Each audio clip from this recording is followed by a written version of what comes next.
The hour that packs a punch. It's Reese on the radio. And don't say we didn't warn you.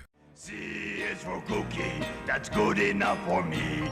C is for cookie, that's good enough for me. C is for cookie, that's good enough for me. Oh, cookie, cookie, cookie starts with C. Oh!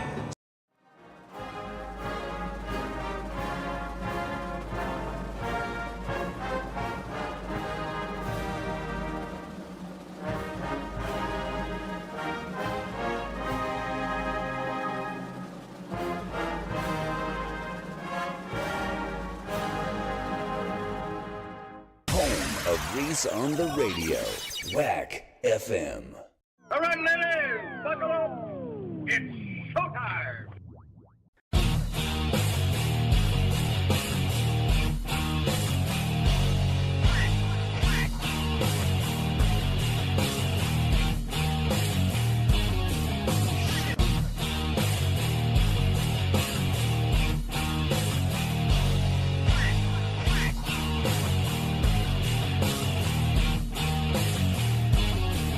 Yeah.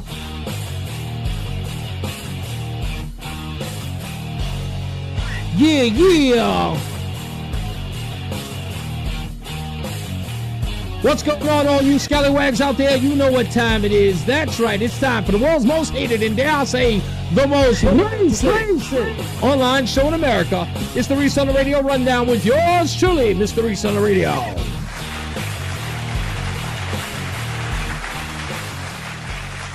Let's get it on and popping, folks. An hour, maybe even more, of more news and views than you could shake a stick at. We're going to have a blast today. No matter how hard I try to get out, they keep pulling me back in. I try all day, every day. Michael B. in the house, I try all day. I keep trying to get out. They keep pulling me back in no matter what I do. I've been trying to ignore this. I'm like, no, I've inundated you month after month of this. It hasn't even been month after month, but week after week of this nonsense. And I can't. They keep coming at me and coming at me. Minding my own business, these bastards. And sure enough, they won't leave me alone. If you don't know who I'm talking about, it's our ongoing saga of Willis and Wade. God bless him. Mr. Thomas in the house. Hello, Mr. Beckman as well. Willis and Wade, boy, they just can't let it go. Every time you turn around, they got more news and more views. I was just waiting for 2 weeks. I'm supposed to have by the way, the countdown clock is supposed to be right here, and I don't have it up yet. I will get it because there was no reason for me to rush. It's no reason for me to rush. I figured we had 2 weeks, but they won't let it rest. Is there anyone that this woman didn't tick off? Is there anyone in the world that this woman didn't tick off? What's going on, Mr. Fritz? I don't know what's going on. Everybody hates Fannie Willis, and for good reason.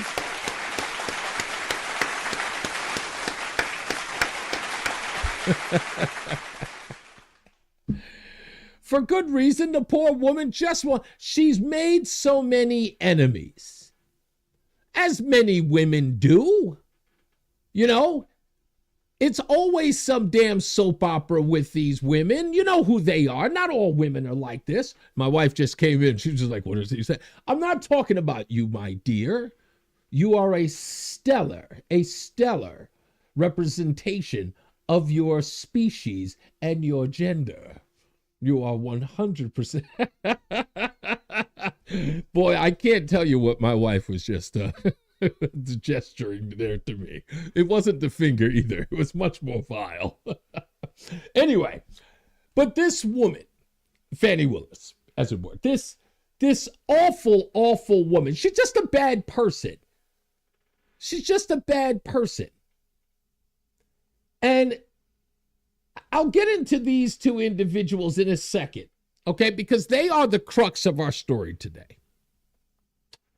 And that right there is Manny Arroyo on the left and a woman by the name of Cindy Lee Yeager on the right. And what do these people have to do with this case? Nothing. Nothing other than the fact that they have documented evidence to Willis and Wade's relationship, that they know exactly what's going on. But we'll get into that in a second. In due course, we'll get into that. I try to stay away from them, but they keep bringing me back in. So we'll talk a little more about that shortly. Now, but I have to get into this. And let me see if I can make sure I get this thing up and running, just in case we do. Someone might feel a little froggy, so I want to make sure that I make this opportunity for them. So hear me out. Okay. If you all have heard about Charles Barkley and the story that's gone viral, everyone's talking about it. Did you hear Charles Barkley and what he said the other day? And I have to say that unfortunately, the news business has become Charles Barkley. Things like what Charles Barkley did. We have more news about what people say than what people do. People care more about it. We'll get into that a little more later on in the show. But Charles Barkley, I want him to sort of be our setup to this conversation. If you didn't hear, I'll play the audio for you. You'll watch the video yourself. And then I'll explain why this is so relevant in the grand scheme of things. Charles Barkley. Charles Barkley is a guy who became famous by telling people, I'm not your damn role model. Parents are role models. He always bucked the trend. That's what we liked about Charles Barkley. That's what many people liked about Charles Barkley. Telling it like it is.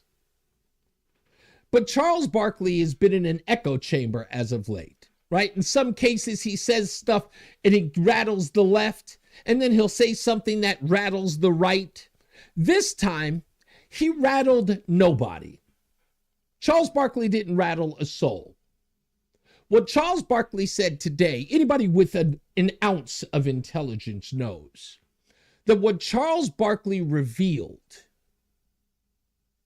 was that black people, authentic black people, controlled what authentic black people are supposed to think. And if you don't subscribe to the orthodoxy, we'll punish you in one way or another. What did Charles Barkley truly say? That if he saw someone wearing a Donald Trump mugshot shirt, that he would punch them in the face. Take his word for it. Black people walking around with my mugshot. You know, they do shirts. When you heard that, what did you think? Big sigh. First of Big all, sigh. I'm just going to say this. If I see a black person walking around with Trump mugshot, I'm going to punch him in the face. Charles. No, Gail. Charles. Gail. You really can't say that because, A, you don't mean that. Oh, I mean that sincerely. And why does he mean it sincerely? Why does he mean that he would punch a black person in the face for wearing a Donald Trump mug shirt, for supporting Donald Trump? Why? Because you're black. You're not supposed to. You do what we tell you to do. We over here as black people, we're part of the Borg. We're the collective. And our white masters have told us what to think. We support the Democrat Party. Our white masters treat us well over here. They treat us good. You see, I got this spot over here at CNN, and I sit across that black woman and I pretend that we're in some sort of control. But truth be the matter, that this is a big giant pot owned by the white man. And I don't sit in here stirring no pot. I sit in here as part of the stew.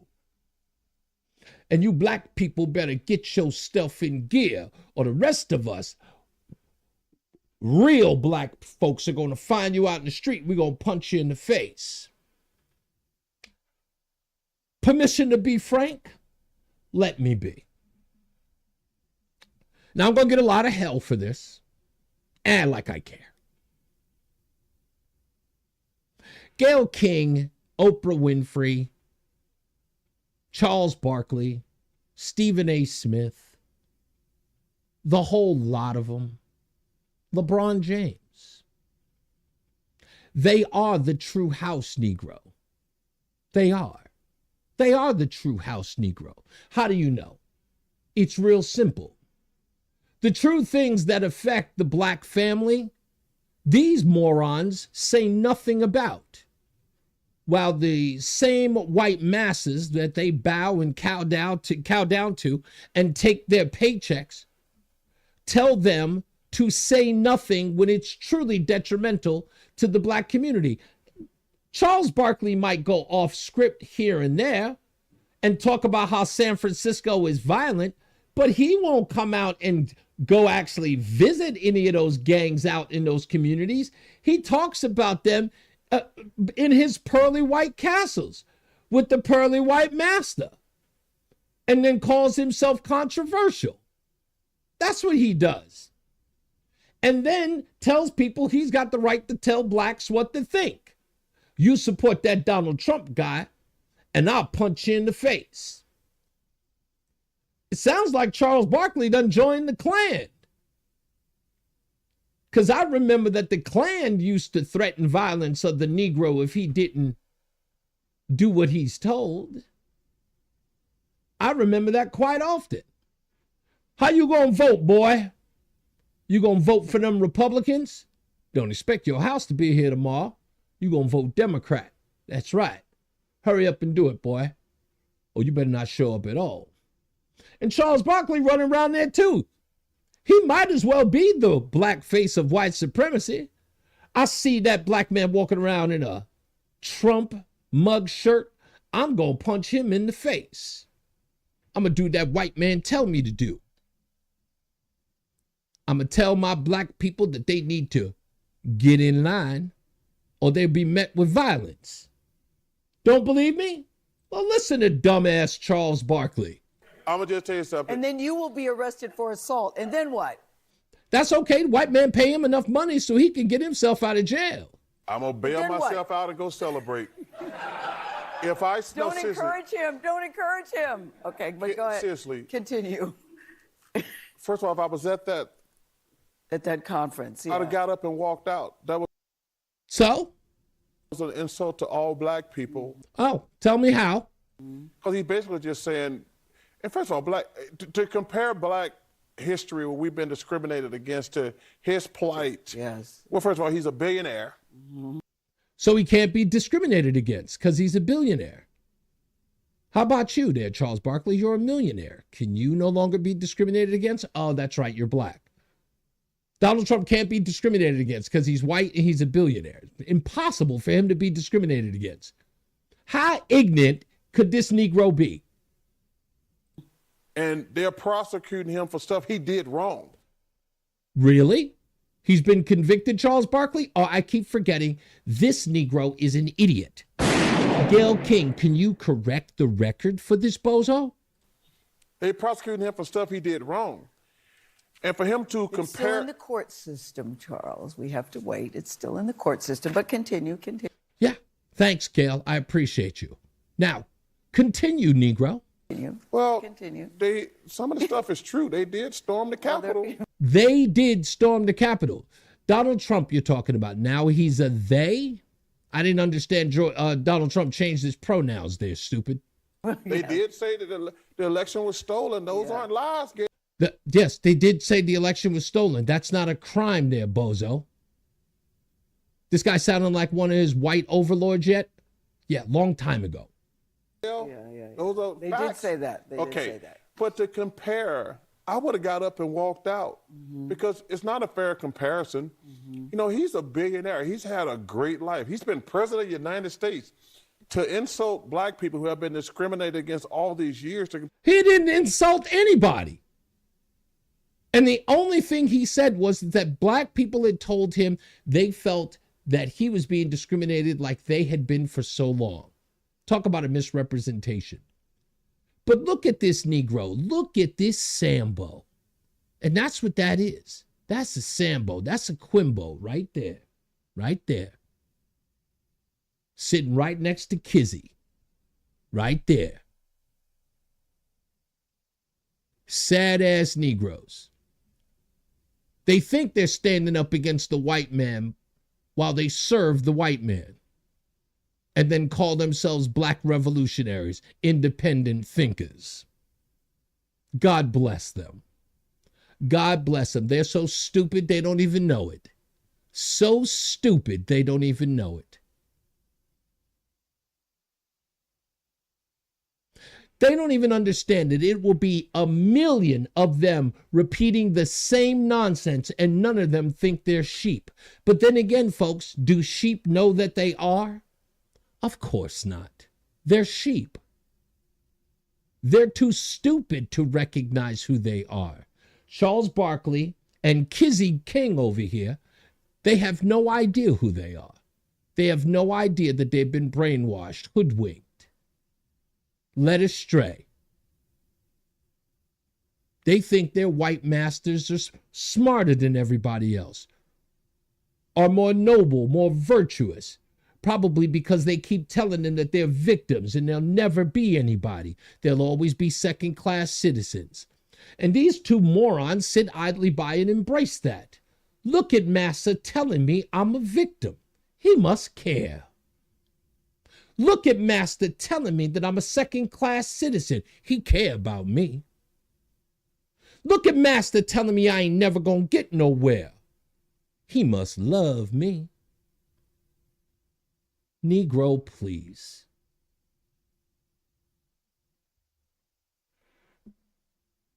That's exactly who Charles Barkley is. Just a Sambo with a paycheck. That's it. He's a millionaire Quimbo.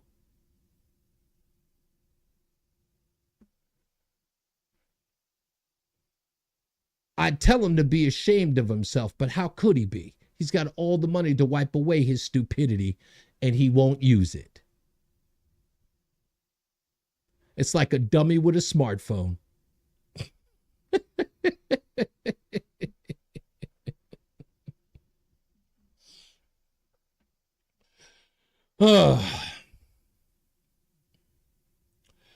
This is the same crap that they've been up to for years. Yeah, and I know that. Barkley's going to call every black man he sees Toby. That's quite all right.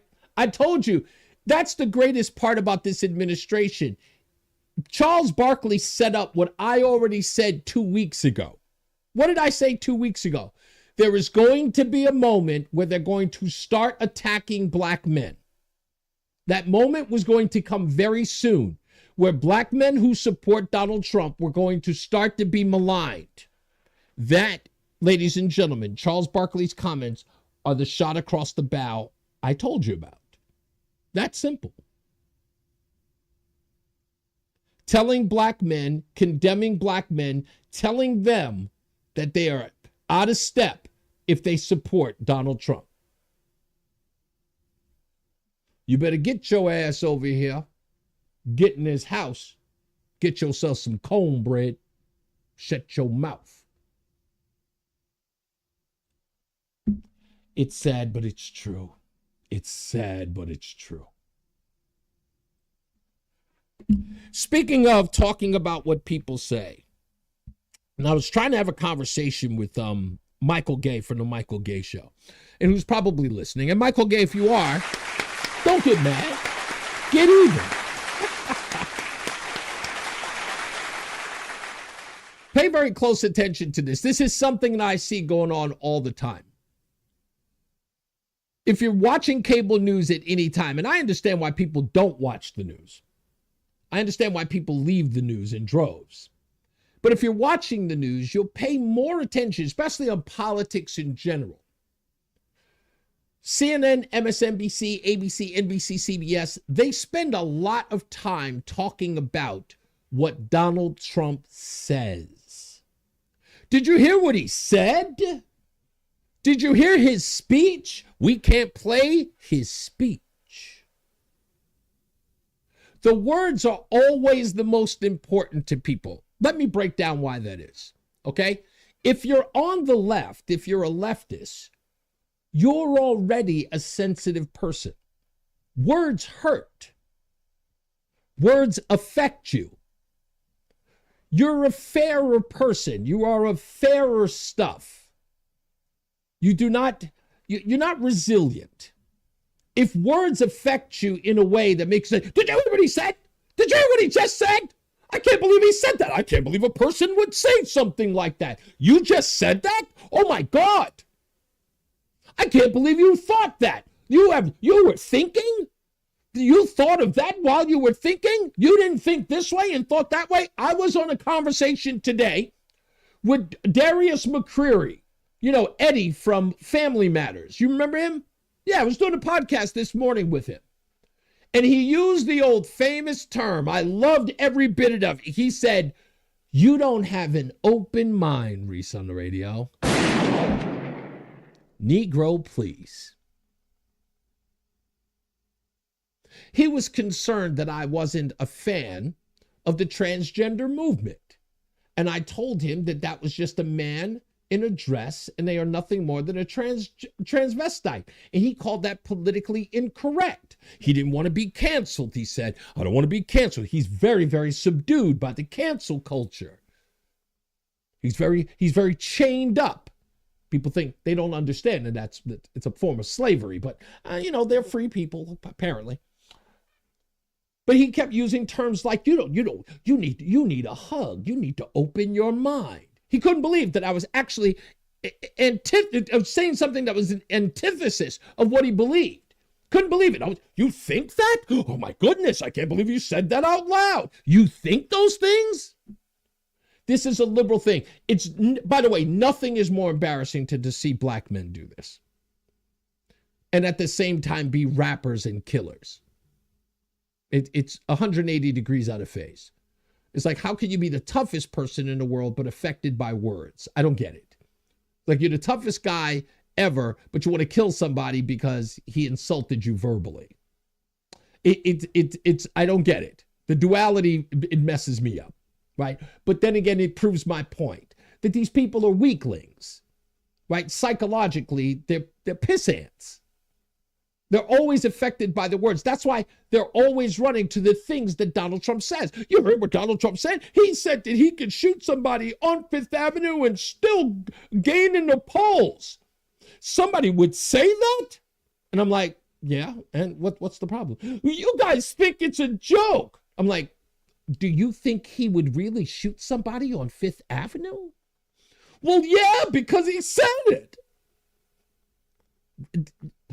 What? What? What exactly are you crying about? That's who these people are. I take you to CNN. A guy by the name of Brad Todd. I don't know this guy. I've never seen him before, but he's on CNN. And he's talking to the host about what people care about when they go to the polls. They don't care about what politicians say. They care about what they do. And when you're trying to contrast the actual policies and the actual work that Joe Biden is doing, and the only thing you're contrasting them is what Donald Trump says, you're missing the mark. You're overwhelming yourself with something that someone says because you're a sensitive troll instead of a person who pays attention to deeds. Here's that exchange, and listen to the host of the show, who's supposed to be an objective journalist, mention Donald Trump and the blood of our nation comment. I think the fact that the border is out of control and the Biden administration has made the problem worse is what's a bigger problem. The key portion of this electorate are going to be people who may not always like the way Trump talks or his choice of words, but they don't like the way Joe Biden's policies are acted. And immigration is going to be number one on that. Immigration and prices both. And that's going to be the pull and push of this campaign. Can the Biden campaign demonstrate that, in fact, they're going to take a new direction on immigration and on the economy? They're going to move more to the center? Or can Trump convince voters to look past some of the rhetoric they don't like? You could make the case that the immigration system is broken. I don't think many people will argue about that. But talking about poisoning the blood of the country, the numbers of illegal immigrants and encounters on the border are what's going to drive this election. It's not going to end up being about Donald Trump's rhetoric. It's going to end up being about the numbers under Joe Biden and the reality American citizens are seeing in cities across the country. Yeah, I don't think that what was her name? Riley, Lincoln Riley. I don't think that her parents care much about what Donald Trump said about poisoning the blood of our country. I think they care about an illegal immigrant who came into the country from Venezuela who bashed their daughter's head in. And when you hear these people talking about what somebody said, well, Donald Trump says these things. And I'm like, what are you crying about? Tell me the thing that he does that you don't like.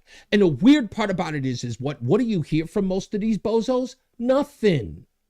Nothing. I got into a conversation with Jay King, and Jay King actually, I couldn't believe it, said it out loud. He said, I believe that Donald Trump is a threat to this democracy. I went, and literally, I went literally like this. I went, did you just say that out loud? Like, dude, that's, no offense, but that's what people say on CNN. It really doesn't mean anything. You didn't really repeat that, right? And he was like, no, he is a threat to this democracy. Okay, how? You know how. No, I don't. Do you know how? You know, you're just playing. No, I don't. And I know you don't. Any one of these bozos who were sitting over there talking about what threat the democracy is, you couldn't get one of them to explain how. Well, how he said he was going to be a dictator on day one. Because he said he was going to sign an executive order? Like you didn't read into that? Like you didn't understand that? Well, when he said he'd be a dictator, yeah, day one. The 364 other days in the year. And he's doing 4 of those if he gets elected. Like, slow down. Somebody exaggerating a little bit? He needs to stick to singing in the background. Yeah, no, they're not supposed to. But Bill Clinton, nothing to see here. Yeah, exactly. What did Biden do on day one? Exactly. Executive order, Keystone Pipeline, no more new wall, immediately going after drilling in Anwar. The objective was, all of these things were all by executive fiat. Nope, not dictator. We have a court case where the president of the United States was just found to be liable to do what? Stopping people from communicating on Facebook. They were literally coordinating with social media companies to stop people from talking about the vaccine, about COVID, about the election, anything. Coordinating. No transparency. People talk about dictators like they know what that means. Nobody knows what that means. A threat to democracy. We're not a democracy. And when you say that to these bozos, they look at you, they give you 3 heads. A democracy? We are a democracy. No, dude. So when I hear these people over and over again whining about what somebody said, it proves to me one thing and one thing alone. Either they're not paying attention or they are watching too much CNN and MSNBC.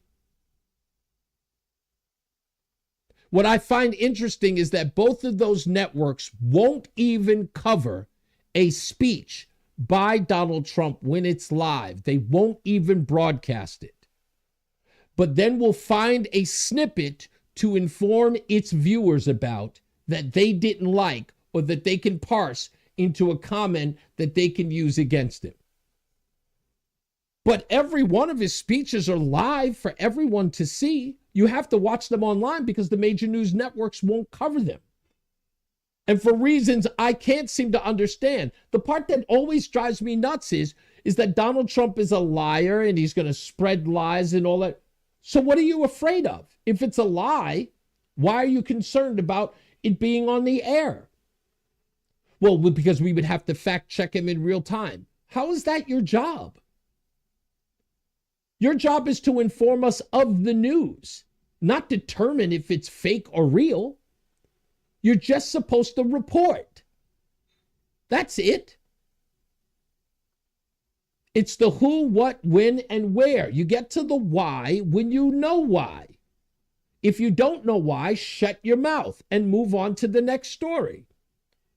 But injecting yourself as a journalist, as this bozo did, well, when you call you say it's poisoning our country, isn't it? Ask every kid that has been sex trafficked in that space. Ask every person who's been killed. Ask every person who's been attacked or sexually assaulted from those individuals that are coming here. Ask everyone who has to deal with them littering their communities. Ask every person who's had their resources taken from them so they can take care of people who aren't from here, who have no sweat equity in those communities. Poisoning? Everyone in those communities that is being overrun by, or at least in most cases, totally being ignored. So they can care for, as Chris Murphy famously said, the most important people to us. Poisoning? I say it's poisoning the sentiment of what's important to people in this country, especially our elected officials. There's a lot of poison going around. But when they become more concerned about what Donald Trump says, for me, it only makes clear one very important thing. And it's very important to note. They're scared to death that the American people actually hear what he has to say, and they might agree with him. That's what that's about. They're worried that there's a possibility that someone may agree with him.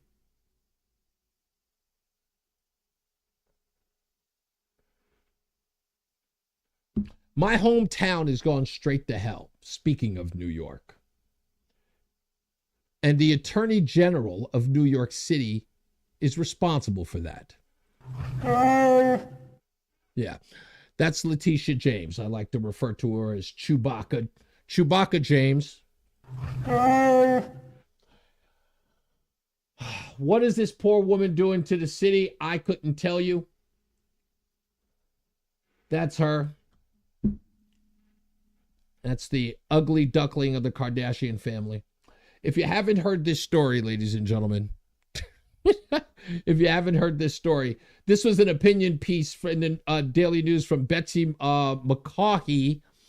Tish James is turning New York into a banana republic with yet another lefty lawsuit.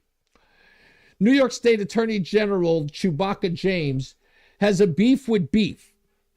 James last week sued JBS USA Food Corporation, the U.S. subsidiary of the world's largest beef producer, accusing it of fraudulent and illegal business activities and demanding a disgorgement of all profits and its ill-gotten gains. Does this sound familiar, folks? Disregard the inflammatory language. James's law is frivolous and a mere publicity stunt. She is using the state's legal apparatus to punish individuals in the industry unpopular with the left, sacrificing the rule of law in the process. If she can make the Empire State into a living hell for beef producers, she can do it to any other industry. Her politically motivated legal attacks will scare companies out of New York. Your business or job could be next. Already, James has used the powers of her office to go after the aforementioned President Donald Trump and the National Rifle Association. Now she's targeting beef. What's next on her docket? Furriers, car dealerships, big pharma? Maybe not so. Pro-life groups, Friends of Israel, companies that donate to Republicans? Most of Chewbacca's 38-page legal complaint is a rant against beef companies, not just JBS specifically. She says, quote, beef has the highest total greenhouse gas emissions of any major food commodity, and beef production is linked to large-scale deforestation, especially the Amazon rainforest. Beef is a result of the deforestation of the Amazon rainforest. New York is a long way from the Brazilian rainforest and even JBS, the U.S. operations, which are in Colorado. How does she justify a New York lawsuit? She accuses JBS of fraud for telling New York consumers the company aspires to achieve net zero emissions, that is, by 2040. The fraud charge is ridiculous, the writer says. Labeling chuck steak filet mignon would be fraud because it would misrepresent the product being sold. by saying you aspire to net zero carbon emissions 20 years from now is not fraud. Half of the world's 2,000 largest publicly listed corporations state that they aspire to meet net zero by 2040, but very few have concrete plans on how they'll get there, according to Net Zero Tracker. The technology hasn't been developed to do it affordably. Aspiring is not a legal commitment. The complaint makes clear that James's goal isn't to get JBS to refine its advertising. She wants to put beef producers out of business. Citing a United Nations report, James argues that emissions cannot be eliminated through existing or anticipated technologies. Instead, scientists point to the need to reduce production of a demand for ruminant meat, including beef. JBS Group, she writes, quote, JBS Group plans to do the opposite. JBS Group forecasts increased demand for its products over the coming decades and intends to meet that demand. So, what is JBS's crime? Growing instead of caving to the left and closing down. So she's attacking them. And everybody warned that after Donald Trump that she would do something similar to this. But everyone wanted us to believe it's just Donald Trump she wants to get. She planned on going after Donald Trump. She got him. No one else is going to get attacked, Kathy Hochul told us. Remember?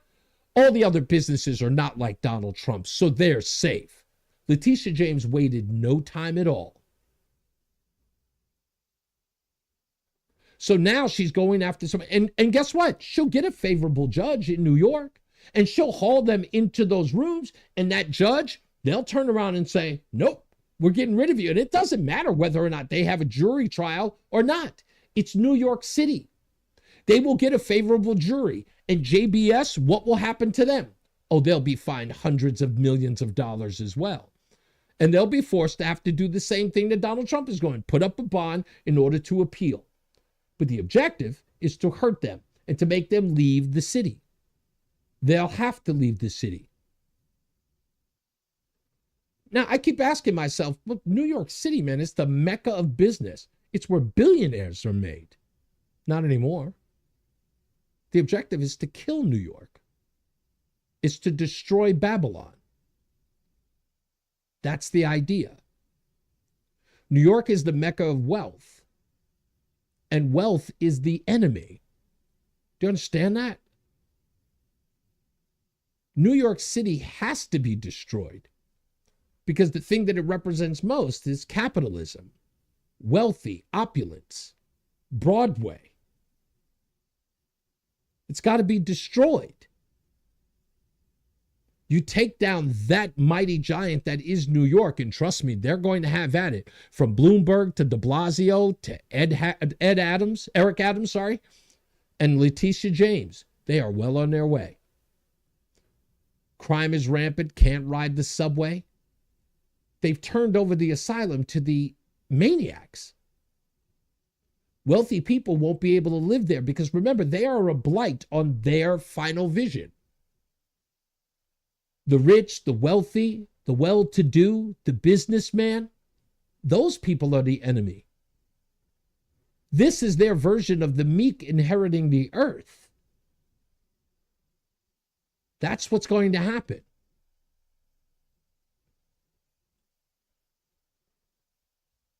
Sadly, these people need to recognize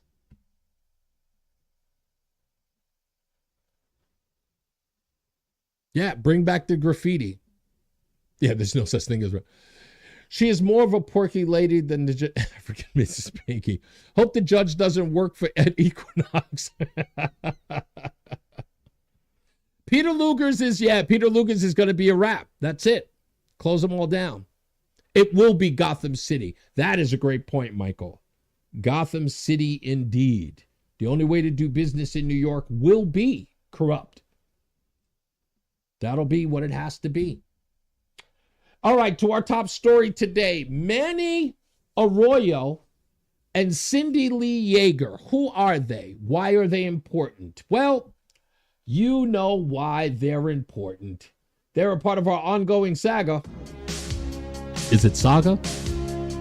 of Willis and Wade.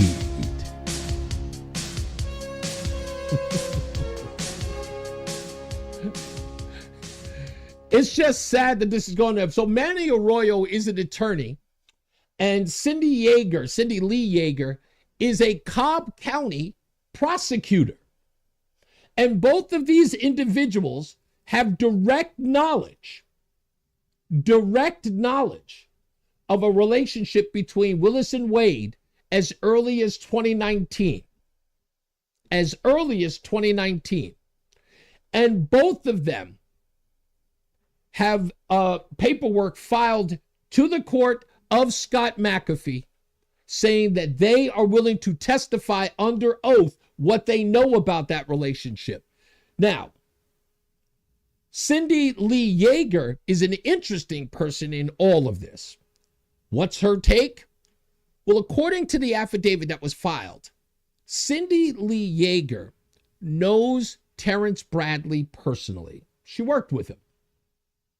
And she knows that Terrence Bradley knows definitively that Willis and Wade had a relationship as early as 2019. Not just because Terrence Bradley told her. Because as it turns out in the affidavit, Cindy Lee Yeager was in a room on the phone that Terrence Bradley had on speaker back in September of 2023, where Fannie Willis tells Terrence Bradley to clam up. They're trying to come after us. Don't tell anyone anything, she says. And that is not hearsay. If Cindy Lee Yeager heard Fannie Willis on the phone telling Terrence Bradley just that. Then we have a problem.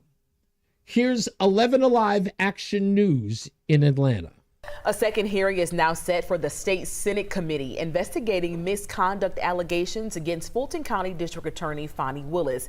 A new court filing in the last 24 hours from a co-defendant in the Trump election interference case says a Cobb County prosecutor can testify in court that Nathan Wade's former law partner Terrence Bradley told her many important details in person about Fannie Willis and Special Prosecutor Nathan Wade's relationship. The filing says Cindy Lee Yeager can testify that Willis and Wade met in 2019 and started dating at or around that time. It also says Bradley had personal knowledge about their relationship before November 2021, meaning they started dating before Willis hired Wade. In the filing, Yeager says she saw Bradley's recent testimony last week saying he did not know when Willis and Wade's relationship started, and so she spoke up. That hearing is set for Wednesday and will be live streamed.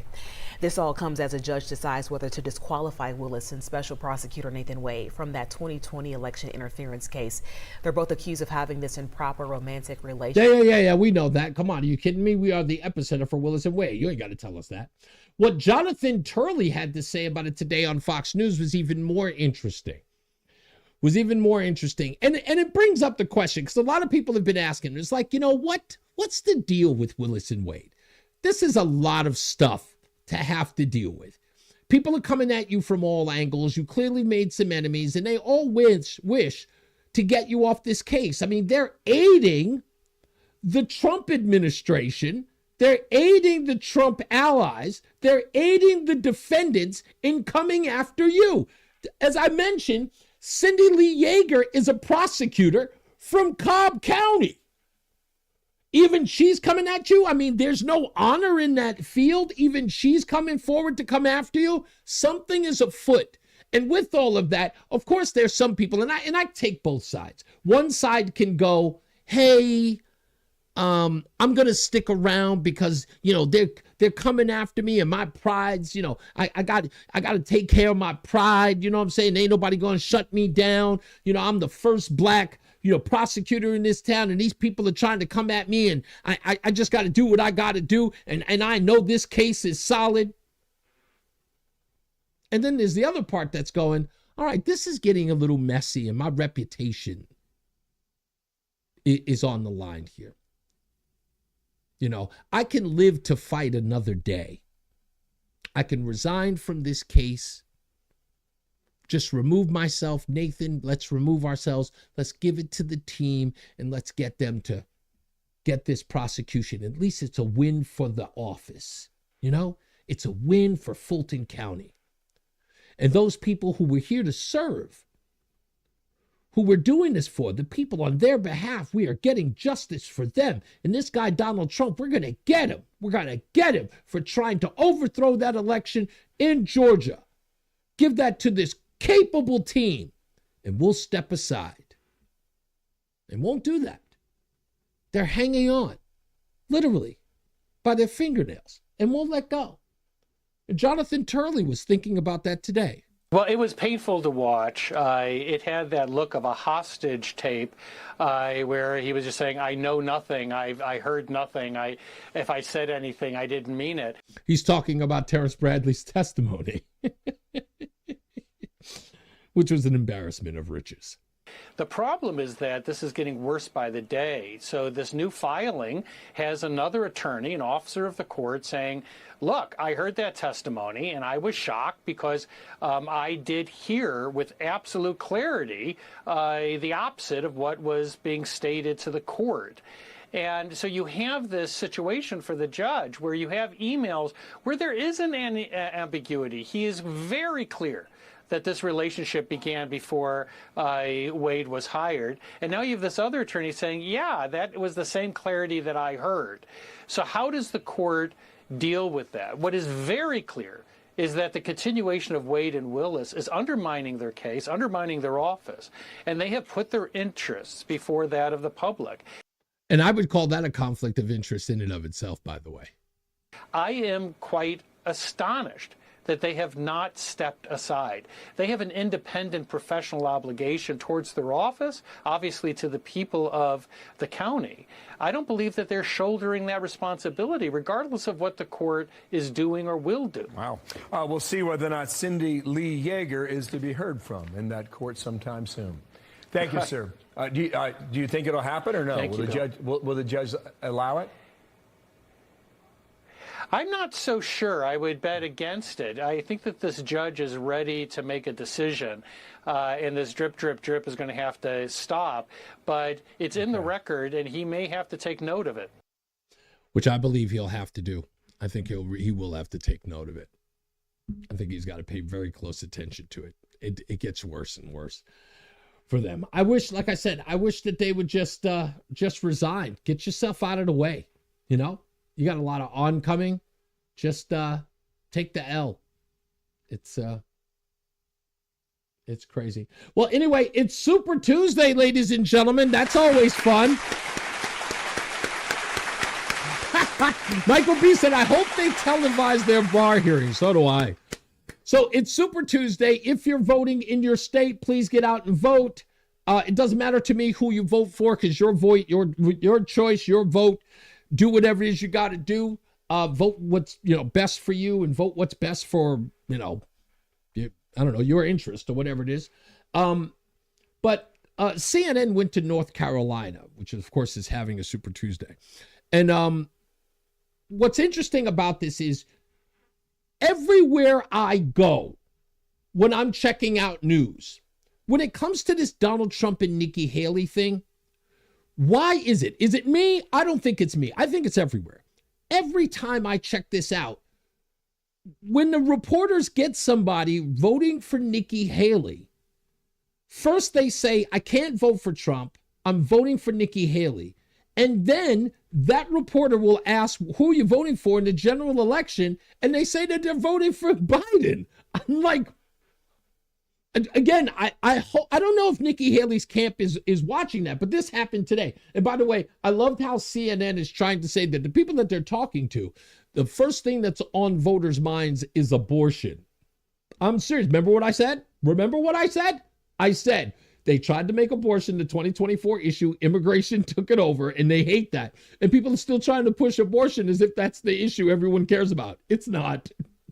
Abortion, education, immigration, and democracy. Those are the issues that the voters here in Cornelius, North Carolina, tell me have inspired them to come out and cast their ballots in this primary. And look. Hold on. What did she say? I heard democracy was the last one and immigration. What was that, third or fourth? Hold on. Let's hear that again. Abortion, education, immigration, and democracy. Okay. Those are the issues that the voters here in Cornelius, North Carolina, tell me have inspired them to come out and cast their ballots in this primary. And look, we have seen a steady turnout here. You can see we have a little bit of a line that is building at this point. Of course, the primary day turnout is on top of the roughly 695,000 North Carolinians who cast early and absentee ballots. And part of that is North Carolina's outsized importance when it comes to being a swing state come November. But it's also because there is a long down ballot full of competitive races on both the Republican and the Democratic side. And voters here are educated, they're informed, and they're ready to make their voices heard. I spoke with voters who voted for Joe Biden, Donald Trump, and Nikki Haley today about why they made the choices that they did. Get ready. First one, Trump. Trump. Why? He's the only man that can help us as a country and bring everything back the way it should be. A normal day-to-day living for all Americans. I love that line. A normal day-to-day living for all Americans. There wasn't a damn thing partisan about that. It's a brilliant line. I'm glad he said it. It was quick, succinct, right down the middle. Now, let's go to a Haley supporter. Just do not really agree with Trump's rhetoric and all of his, well, not all of his policies, but I just think that the Republicans deserve a better choice, and I think that's Nikki Haley. Is Nikki Haley someone you feel like you could vote for in November? No. I will vote Democrat. Why? What's the point? For the Republicans, I just think that Nikki Haley is better for the Republicans. Also, in November, are you going to vote for Nikki Haley? No. Like, what is it that Nikki Haley, this is play every time we play videos like this. Every time we play videos like this, what do we get? We get the same thing over and over again. We get Democrats who want to literally get Trump out so they can vote for Joe Biden. They need to destroy the momentum of Donald Trump because they know Donald Trump is going to beat Joe Biden. The only way they can stop him is to prop up Nikki Haley. And instead of Nikki Haley totally reading that writing on the wall, oh no, I'm going to stick in it. I think that Americans should have a choice. Yes, sweetheart, they're making their choice. I'm sorry, I didn't mean to be disrespectful and call you sweetheart. I got to talk to you like, I have to talk to you like an adult. I apologize. Ma'am, hear me out, okay? It's a wrap. I mean, how many states do you have to lose? And I loved it that people were posting about Nikki Haley won one. It's D.C.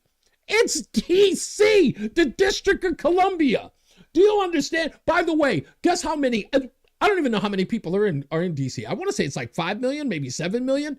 I know it's less than New York City, but D.C. in and of itself, do you know how many Republicans are in D.C.? 23,000. Do you know how many people showed up for the primary vote over the weekend? Do you know how many Republicans showed up? It wasn't 2,000. It wasn't even 2,000. And Nikki Haley won that. Did you think Donald Trump was going to win in D.C.? It's just ridiculous.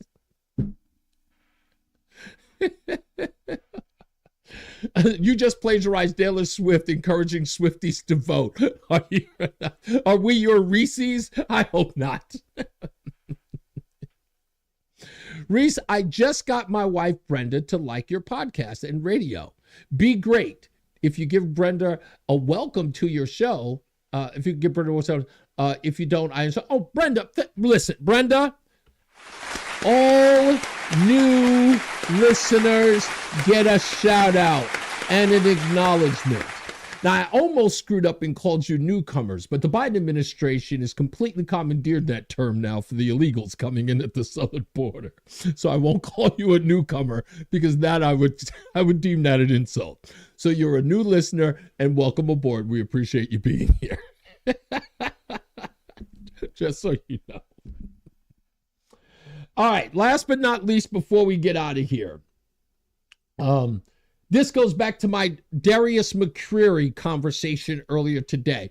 For those of you who are not familiar with his real name, Darius McCreary, but you might remember the character Eddie from the Urkel show, Family Matters. You remember that? Urkel Eddie was the oldest son of the Winslow family.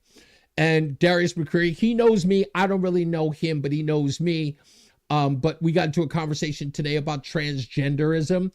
And Darius was very open about the fact that he has dated members of the transgender community, which I thought that was very candid of him. And you know what? I give him props for not living in the shadows. As a black man from a prominent black television show and an actor, many people will frown on that. The fact that he was open and honest about that, I give him props. Because a lot of people are afraid to talk about it. And your preference, your sexual preference is your sexual preference. I'm not here to condemn you or demean you. And in our conversation, he was trying to say, you need to have an open mind. I was just like, I don't want to hear all that open mind nonsense. I said, that's a joke. Anyway, so RuPaul was on the whatchamaface on The View, RuPaul. And RuPaul said something interesting. I thought this was funny.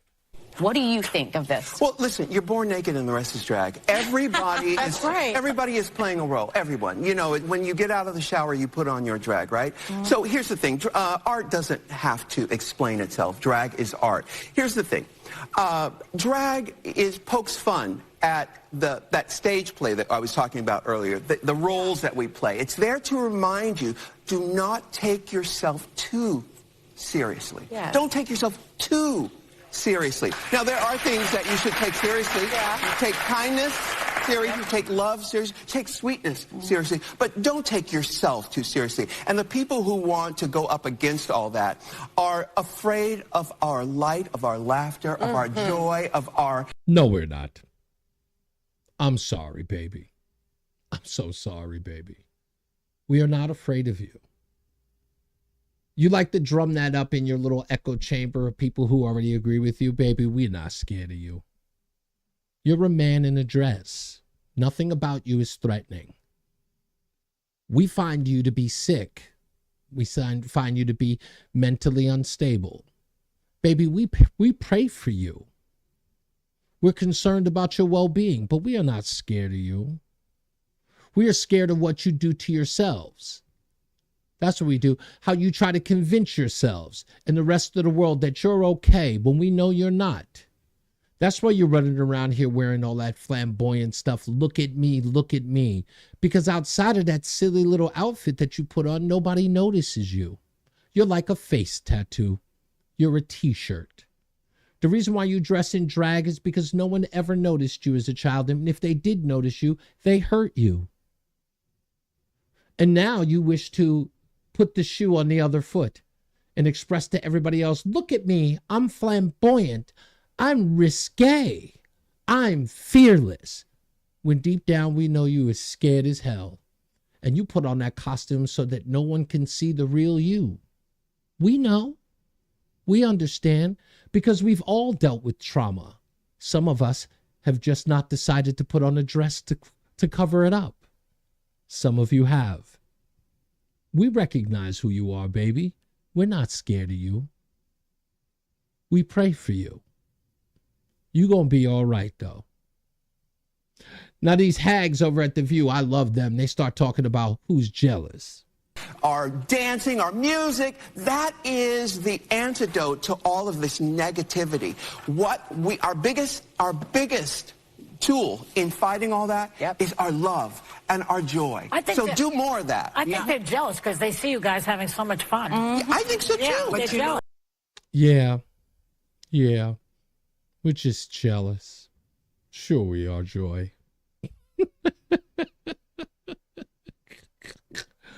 That poor little idiot. Poor little idiot. It's not her fault. It's not her fault, ladies and gentlemen. It's not any of their faults. But they'll be okay. Hopefully they'll be okay. You can only pray for them. All right, last but not least, I promise you. I promise you this is the last one. Before I get out of here, Julie says, I am jealous of their makeup skills. Damn shame. He does that better than me. All right, folks, I believe that the world has turned itself into Kamala Harris. At least the Biden administration has. And they believe that they have to talk to Americans like they're a bunch of 5-year-olds. I kid you not. And you know who's actually helping them do this? Well, this time it's ABC News' Good Morning America. I can't believe that I'm going to show you this segment, but they did it. I didn't. I don't make the news, ladies and gentlemen. I just report on it. Folks, have you heard about shrinkflation? Sure you have. It's a made-up word by the Biden administration, and I think they found the spokesperson to tell you all about it. And now to the economy and the outcry over shrinkflation, with one Sesame Street character speaking out against high grocery prices. Trevor Ault is here with the details. Good morning, Trevor. Good morning, Michael. Yeah, we're hearing from one of the great economic minds of our time, the Cookie Monster, who is venting about paying more for less. And actually now some politicians are weighing in too. We know the cookies are shrinking. Is it corporate greed or is it bad policy? This morning, the Cookie Monster has had enough. Chocolate chip cookie important to me, too. His beef with shrinkflation is getting attention on Capitol Hill after he posted, quote, "Me hate shrinkflation. Me cookies are getting smaller."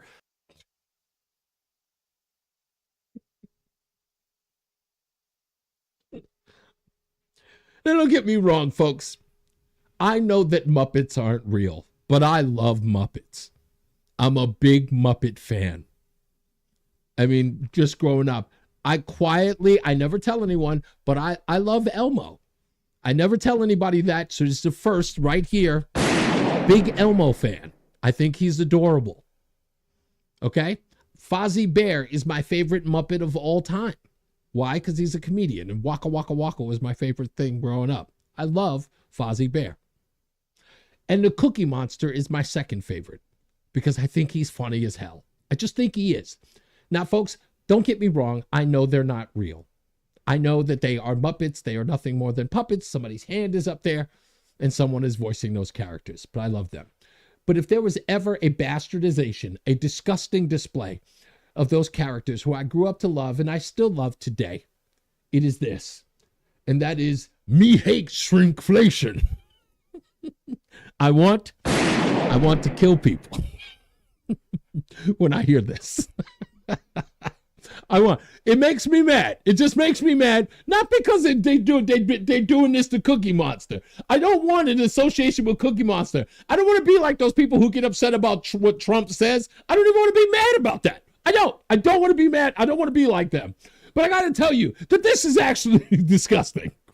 This is disgusting. So it wasn't just bad enough. Just show you how bad these freaking idiots are, okay? And I'm a little outraged here, okay?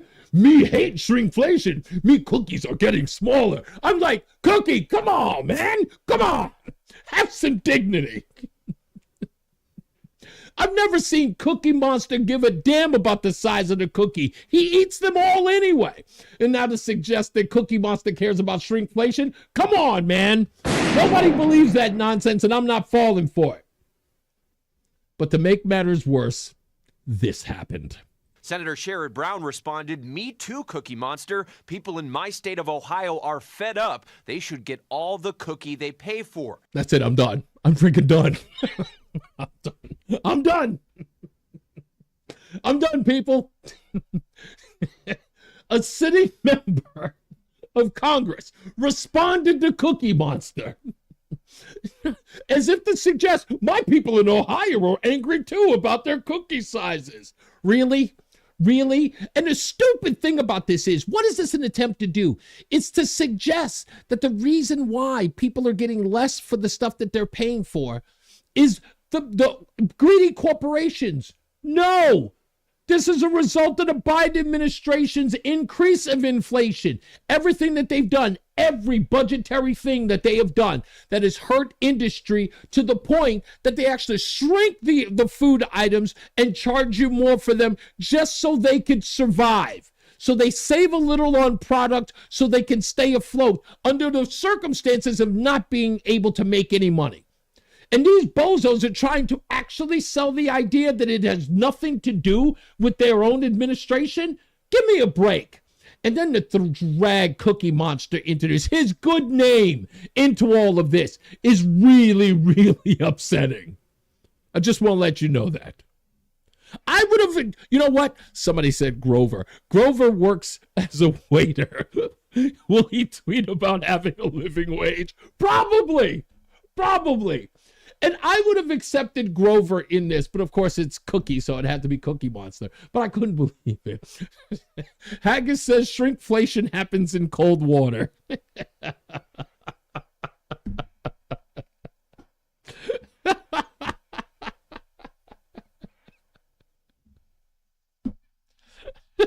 Oh, man, this really gets... Every time I talk about the Muppets on this show, let me tell you something. This is an absolute truth, folks. Ladies and gentlemen, do not... I'm telling you, this is 100% true.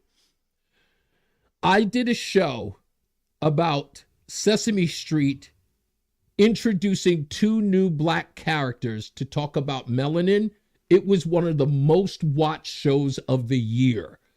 When I talked about how stupid Elmo had met the 2 new black characters and the black father was telling Elmo about melanin. And I was so outraged because it's, first of all, the Muppets and Sesame Street, what makes them unique is that every Muppet is a different color.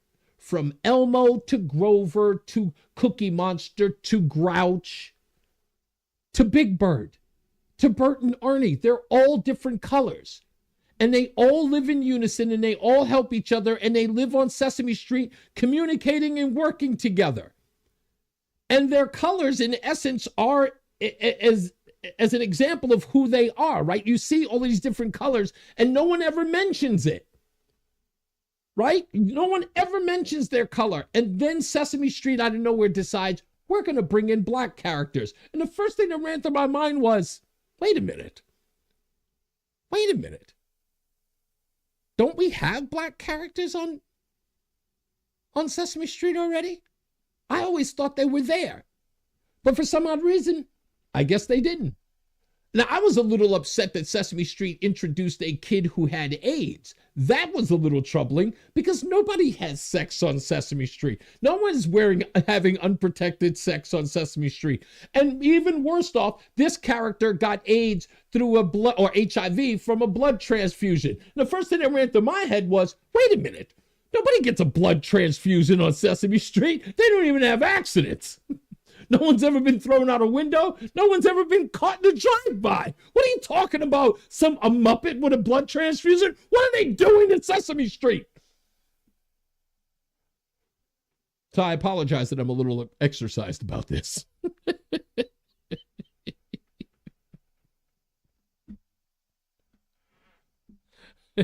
It's one of those things that I'm clearly, I get a little worked up about. I'm sorry, folks.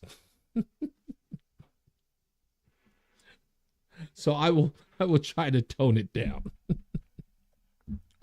So I'm guessing the count didn't bite that Muppet. Normally they would not. Brenda was not excited. Oh, thank you, Brenda. And again, Brenda, I appreciate you coming by and I hope you do like the show.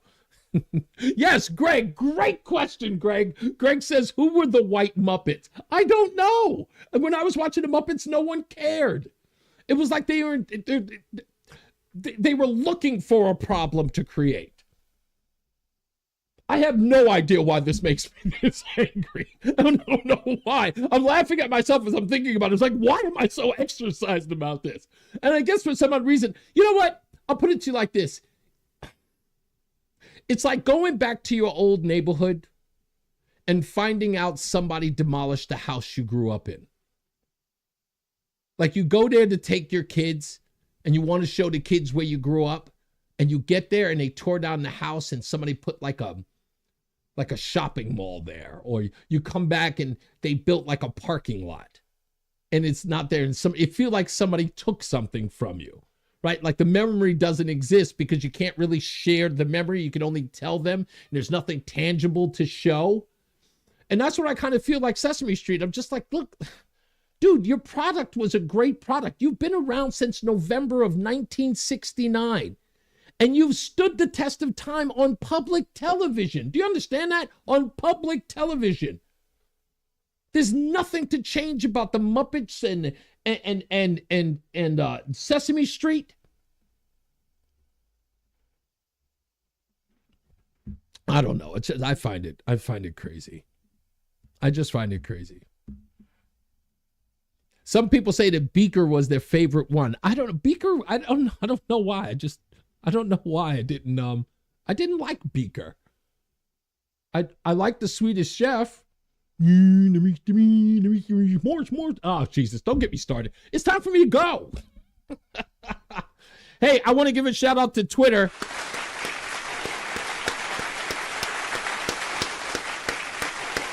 I'm assuming the freedom fighters are in the house over in Twitter, and thank you guys for checking out the show.